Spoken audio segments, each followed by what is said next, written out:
Hello everyone, welcome back to my channel, and this is the first video of the series which we are going to start from today's onwards. एक तारीख हो गई है and now we are on the first video जो कि मैं upload कर रही हूँ which is of course free of cost. You can watch all the videos जो कि free of cost होंगे. You don't have to pay anything क्योंकि पे करके तो सबको ही पेड करके बेच ही रहे हैं, तो at least someone has to do something on YouTube as well. So here I am. So this is the first video and I really hope कि आपको ये वीडियो पसंद आएगी, आपको इन्फॉर्मेशन अच्छी लगेगी, और अगर लगती है तो सब्सक्राइब कर लेना ताकि रोज़ आप वीडियोस को मिस ना करें, आपको सर्च ना करना पड़े. And yeah, grab your drinks, grab your food, whatever you want to grab and be comfortable somewhere. आपको अपनी नोटबुक और पेन निकाल के रखना है because you have to note down some keywords जो कि आपको स्क्रीन पे मिल जाएंगे, जो भी इंपॉर्टेंट चीज़ें हैं, क्योंकि नोट्स बनाना एज़ यूजुअल बहुत इंपॉर्टेंट होता है. एंड स्पेशली जब आप नेट की तैयारी कर रहे हैं way you have to be precise with your content, कि आपको कंटेंट इकट्ठा करना है, तो वहाँ पर आपको डेली कुछ ना कुछ नोट डाउन करना पड़ेगा ताकि लास्ट में आपके पास एक बल्क में एक अच्छा मटेरियल हो जाए. बल्क नहीं बोलूँगी पर एक अगर आप एक अच्छा रजिस्टर यूज़ करें मोटा, तो एटलीस्ट एक जो रजिस्टर है वो आपको यूज़फुल लगे कि उसको उठाया, रिवाइज़ किया and that's it, you are good to go. Right, so start करते हैं फर्स्ट वीडियो को. तो हम करेंगे ब्रिटिश जो लिटरेचर है वहाँ से स्टार्टिंग. अब ब्रिटिश लिटरेचर हम क्यों स्टार्ट करें, क्योंकि एज यू ऑल नो कि लिटरेचर जो है वो कहीं ना कहीं जो इंग्लैंड है उसके अराउंड घूमता रहता है. और अगर हम बोले तो इंग्लिश लिटरेचर का मतलब यही हुआ कि इंग्लिश जहाँ से स्टार्ट हुई, इंग्लैंड से स्टार्ट हुई, तो वहाँ से लिटरेचर जो आया, तो वो आपको माइंड में रखना है कि हम ब्रिटिश लिटरेचर को स्टार्ट करें सबसे पहले. अब ब्रिटिश लिटरेचर के अंदर हम सब डिवीज़न करके क्लासेस लेंगे. तो फर्स्ट लेक्चर में मैं क्या करूँगी, फर्स्ट लेक्चर में जो एंग्लो सेक्शन की एज थी, एंग्लो सेक्शन का जो पीरियड था, हम वहाँ से स्टार्ट करेंगे. और फर्स्ट जो वीडियो है वो है introduction to Anglo Saxon period और उनका लिटरेचर. तो पार्ट 2 जो बनेगा, क्लास जो 2 होगी, उसमें हम उसके आगे का डिस्कस करेंगे. ऐसे 1 बाय 1 मैं ऊपर थंब पे हर जगह हर वीडियो में डाल दूँगी कौन सा लेक्चर है, ताकि अगर आप कुछ मिस कर लेते हैं तो आप उसको जाके दोबारा से देख सकते हैं. अपने नोट जहाँ पे आप बनाओगे वहाँ पे आपको क्लास नंबर मेंशन करनी है, ताकि अगर आपको फ्यूचर में कभी ऐसा लगे कि ये क्लास आपको क्लियर नहीं है नोट्स देखने के बाद, तो आप सिंपली उस वीडियो को सर्च करके वहाँ पर जाके उसको फास्ट करके इंटू 2 में करके, जो भी करके आपको फास्ट करना है, स्पीड बढ़ा के आप उसको देख लो. तो क्या होगा कि माइंड में दोबारा फिर चीज़ें रिकैप हो जाएंगी कि क्या क्या आपने लिखा था और क्या क्या आपसे मिस हो गया था. ऑलराइट, तो स्टार्ट करते हैं हमारी first video which is a new course. So yeah let's start it together. And yeah literature is all about your love, about literature, novel and whatever it is. तो मुझे तो पसंद है. So let me try to make you fall in love with literature. Right, so let's start it. And जब हम literature start करते हैं we have some ideas in our mind already कि हमें किस तरीके से बिल्डअप करना है कोई भी अपना जो एक स्टडी मटेरियल है वो. So I am here with 2 different ideas. First is that we will look upon the age which was the old English age, और हम उसे एंग्लो सेक्शन एज भी बोलते हैं. तो ये जो एज थी, इसमें जो लिटरेचर लिखा गया था वो लिटरेचर कैसा था, क्योंकि हमारा बेसिक कंसेप्ट क्या है, हमारा बेसिक मोटिव क्या है, we have to study about the literature, ना कि उस टाइम का ट्राइब क्या कर रहा था या फिर लोग क्या कर रहे थे. राइट, तो हमारा मेन मोटिव क्या है, हमें लिटरेचर देखना है. बट लेकिन जब हम लिटरेचर देखते हैं तो हमें लोगों को भी कंसिडर करना पड़ेगा. क्यों? क्योंकि लोगों से ही बनकर ही एक लिटरेचर तैयार होता है.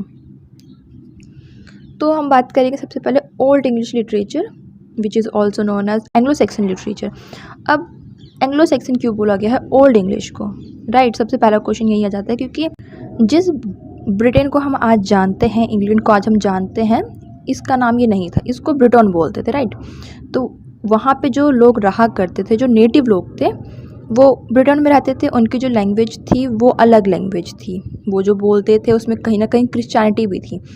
तो क्या हुआ, जब 450 में क्या हुआ कि जो एंग्लो सेक्शन थे, मतलब कि जर्मन की 3 ट्राइब्स जो थी वो यहाँ पर इन्वेड करती है, मतलब कि हमला करती है, एंड देन यहाँ पे सेटलमेंट कर लेते हैं, सेटल हो जाते हैं. तो उससे क्या हुआ कि जो वहाँ का कल्चर था, जो क्रिश्चियनिटी थी, जो वहाँ के ब्रिटेन जो लोग रहा करते थे, नेटिव लोग थे, तो वो दब गए, उनकी लैंग्वेज दब गई, प्लस उनका जो कल्चर था वो भी दब गया. सो एंग्लो सेक्सन कौन हुए? They were the people who inhabited Great Britain from 5th century. तो 5th सेंचुरी के बाद ये हुआ।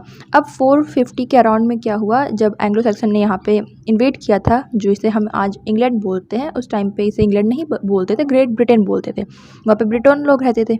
अब क्या हुआ, जो यहाँ के जो लोग थे, तो ये जो एंग्लो सेक्सन थे वो तब तक वहाँ पे डोमिनेंट ग्रुप थे जब तक कि वहाँ पे नॉर्मन कॉन्क्वेस्ट नहीं हुई, जो कि हुई थी 1066 AD में। अब हमें इसके बीच का टाइम पीरियड पढ़ना है, ठीक है। तो पहली चीज़ तो ये कि एंग्लो सेक्सन कैसे बने।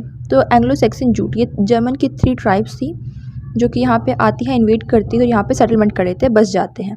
अब जब यहाँ पे बस गए तो क्या हुआ, जो यहाँ की इंग्लिश नेशन था वो स्टार्ट हो गया इनके आने के बाद स्टार्ट हुआ। उससे पहले ऐसा नहीं, इंग्लिश नेशन नहीं था उससे पहले, उसके बाद ये स्टार्ट होता है। अब एंग्लो सेक्सन कौन थे? ये ऐसे लोग थे जो क्रिश्चियनिटी पे बिलीव नहीं करते थे। तो एंग्लो सेक्सन जो थे वो पेगन रिलीजन को फॉलो करते थे, which is different from the Christianity. Pagan religion कौन होते हैं? Who does not believe in gods. तो वो गॉड्स में बिलीव नहीं करते थे।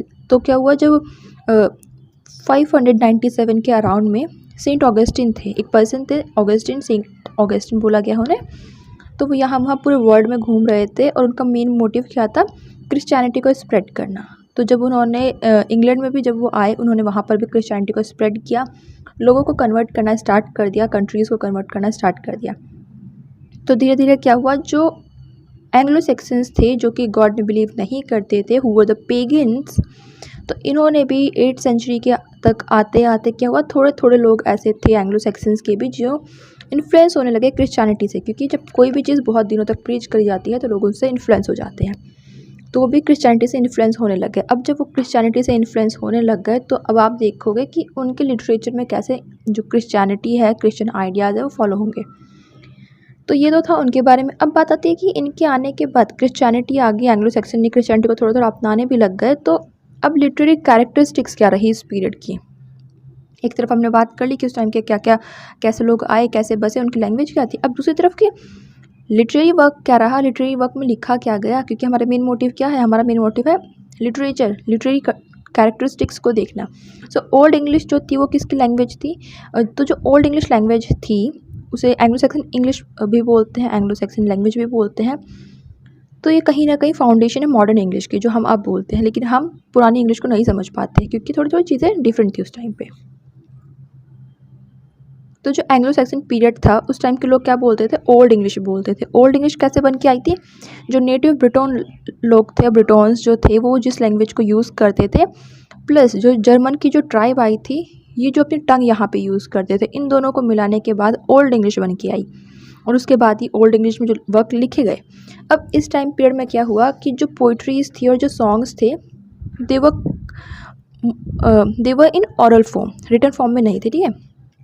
तो जो पोइट्री थी और जो सॉन्ग्स थे वो बहुत ज़्यादा इंपॉर्टेंट थे इस सोसाइटी में, जो एंग्लो सेक्सन की सोसाइटी थी उसमें। अब 733 जो AD था, उसके बाद जो रिटन फॉर्म था वो स्टार्ट हुआ। उससे पहले कोई भी रिटन फॉर्म में मटेरियल नहीं था, सब कुछ ओरल फॉर्म में था। और ऐसा नहीं था कि प्रोज लिखे जाते थे, नॉवेल्स नहीं लिखी जाती थी उस टाइम पे, पोइट्री थी, सॉन्ग्स थे, वो भी क्या, इन ओरल फॉर्म्स। तो उस टाइम पे 2 तरीके के लोग फेमस थे, एक पोइट, एक स्कॉप।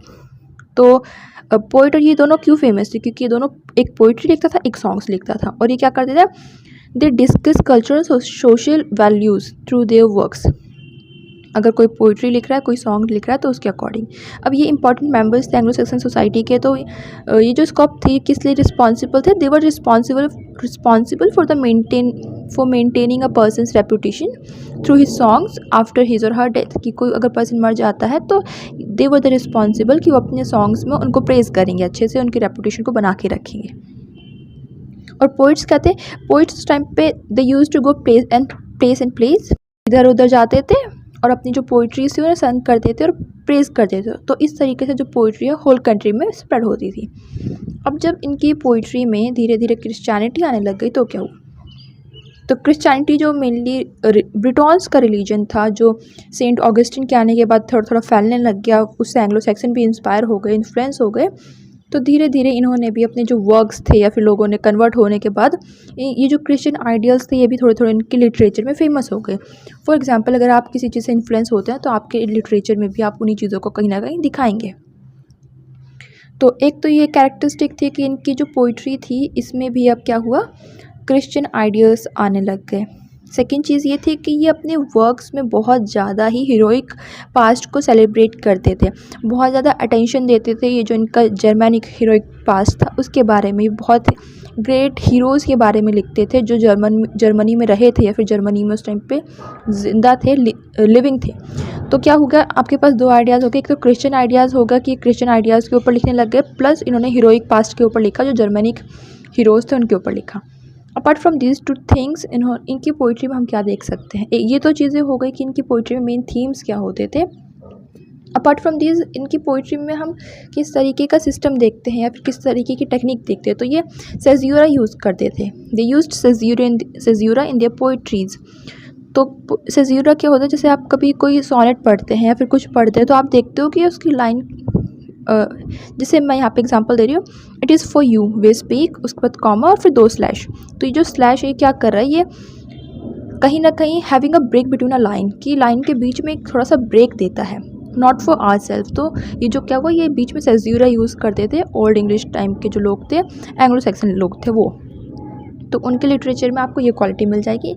सेकंड था they used figure of speech और एलिट्रेशन, वो बहुत यूज़ करते थे। उसको छोड़ के थर्ड है कैनिंग्स, वो कैनिंग्स का यूज़ करते थे, मतलब कि 2 वर्ड्स को मिक्स करके एक नया वर्ड यूज़ करते थे। फॉर एग्जांपल यहाँ पे आपको बोन हाउस मिल जाएगा, बोन हाउस यूज़ कर सकते हैं हम ह्यूमन बॉडी की जगह पर, बॉडी को छोड़ के हम बोन हाउस यूज़ कर सकते हैं। सी की जगह पे हम वेल रोड यूज़ कर सकते हैं। शिप की जगह पे हम क्या यूज़ करते हैं, जो वेव फ्लोटेड, मतलब वेव से जो फ्लोट होता है। तो इस तरीके के वर्ड्स इनकी पोइट्री में देखने को मिलते हैं, प्लस 4 स्ट्रॉन्ग स्ट्रेसेस मिलते थे इनकी वर्ड्स में। तो ये तो हो गया इनकी पोइट्री में क्या क्या हमें क्वालिटी मिलती है। अब क्या, वो जो एंग्लो सेक्सन जो थे वो अपने साथ प्रोज लेके नहीं आए थे, जैसे मैंने आपको बताया कि वो पोइट्री लेके आए थे अपने साथ में। तो पोइट्री वो भी इन ओरल फॉर्म थी, तो प्रोज क्यों आए, हमें ये भी तो सोचना चाहिए ना कि प्रोज क्यों आए। तो क्या हुआ, जब हमें प्रोज की ज़रूरत तब पड़ती है जब हम किसी चीज़ को नोट डाउन करके रख रहे होते हैं या फिर हमें कोई डाटा चाहिए होता है। तो फिर जब क्रिश्चियनिटी फैल गई, तो जब क्रिश्चियनिटी फैल गई इंग्लैंड में, तो फिर चर्च भी स्टार्ट हो गए। तो जब चर्च स्टार्ट हो गए तब उन्हें इसकी ज़रूरत पड़ने लगी, क्योंकि they have to keep records, जैसे कि समन्स का रिकॉर्ड या फिर कितने लोग आ रहे हैं या फिर जो भी चीज़ें उन्हें रिकॉर्ड करनी थी। तो रिकॉर्ड के लिए इन्हें क्या चाहिए था, they have to use prose. तो इन्होंने प्रोज को डेवलप किया। तो इस तरीके से वहाँ से पोइट्री और प्रोज दोनों ही स्टार्ट हो गए। पोइट्री पहले से थी, प्रोज दोबारा से स्टार्ट हो गए। तो अब एक कंक्लूजन सा ये निकल के आता है कि इसमें से एक क्वेश्चन 2016 में पूछा गया था नेट के पेपर में, और उसमें था कि क्रिश्चियनिटी के बाद पोइट्री और सॉन्ग में क्या क्या चेंजेस हुए थे। तो एब्स्ट्रैक्ट आइडियाज़ स्टार्ट हो गए थे। फॉर एग्जांपल, क्रिश्चियनिटी क्या है, क्रिश्चियनिटी कहीं ना कहीं एब्स्ट्रैक्ट आइडियाज़ के बारे में ही बात करती है। और एब्स्ट्रैक्ट आइडिया क्या होता है, which we can not touch और feel, which we can not touch और सी। तो ऐसी चीज़ें जो हम सिर्फ फील कर सकते हैं, we can only feel these things, जैसे कि लव है, हीरोइज्म है। तो उनसे क्या हुआ, तो क्रिश्चियनिटी के आने के बाद एब्स्ट्रैक्ट आइडिया स्टार्ट हो गए और पोइट्री में बाकी चीज़ें देखी जाने लग गई।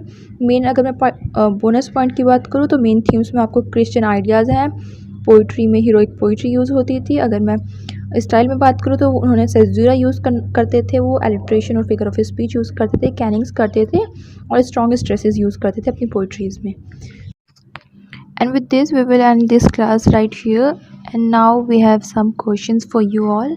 आपको प्रिटेंड नहीं करना है, कॉपी चीटिंग नहीं करना है बिल्कुल भी, बिकॉज आप दूसरे को दिखाने के लिए नहीं पढ़ रहे हैं, आई नो। तो आपको एटलीस्ट एक आइडिया होना चाहिए कि आपने 10 मिनट में जो सुना है उसके बाद आप कितनी चीज़ें आपके माइंड में रहती हैं। मैं यहाँ पे MCQ टाइप में नहीं दूंगी, क्योंकि MCQ से क्या होता है, आप तुक्का लगा लेते हो। तो एटलीस्ट यहाँ पे MCQ नहीं है, आपको मुझे बस कमेंट सेक्शन में 1 2 3 4 5 इनमें से आपको जो आंसर आता है आपको उसका आंसर टाइप करके कमेंट में डाल देना है, ताकि क्या होगा इससे कि आपको ऑप्शन देख के नहीं याद करना है, आपके माइंड में ये चीज़ें होनी चाहिए बिना ऑप्शन देखे। तो फर्स्ट क्वेश्चन है, Anglo Saxons were the followers of which religion, आपको बताना है वो कौन से रिलीजन फॉलो करते थे। क्वेश्चन नंबर 2 है, what were the 3 Germanic tribes who invaded Great Britain in 5th century। Third है, what kind of literature were famous in Anglo Saxon age. Question number 3 है, who was on a mission of spreading Christianity in Europe। And fifth है, Anglo Saxon literature deals with romantic stories और novels.